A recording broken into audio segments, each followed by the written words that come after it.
এটি এমন একটি শহর যেখানে রাস্তার মোড় ঘুরলেই দেখা মেলে একই রকম মুখ, একই পোশাক, একই হাসি। শুনলে হয়তো অবাক হবেন, এখানে যমজ সন্তান জন্ম নেওয়া এতটাই স্বাভাবিক যে প্রায় প্রতিটি পরিবারেই পাওয়া যায় এক বা একাধিক জোড়া যমজ, যা বিশ্বের অন্য যে কোনো স্থানের তুলনায় বিরল। আর এই কারণে শহরটিকে বলা হয় যমজের রাজধানী। প্রতি বছর শহরের সকল যমজদের নিয়ে উৎসবের আয়োজন করা হয়, যেখানে সবাই নাচে গানে অংশ নেন। এমনকি যমজ সন্তান জন্মকে আনন্দ ও গর্বের সাথে উদযাপন করেন তারা। তবে অতীতে যমজ সন্তান জন্মকে ঘিরে ছিল কালো একটি অধ্যায়।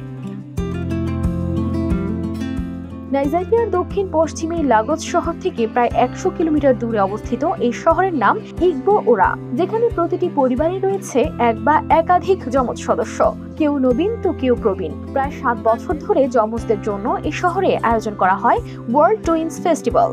দেশ জুড়ে যমজ ভাই বোনরা এখানে জড়ো হন। তারা একই রকম জামা পরেন, একই সাথে হাঁটেন, একই সাথে হাসেন, মজা করেন। তবে এই উৎসবটা শুধু মজার করার জন্য নয়, বরং এর পেছনে লুকিয়ে আছে এক দুঃখের ইতিহাস।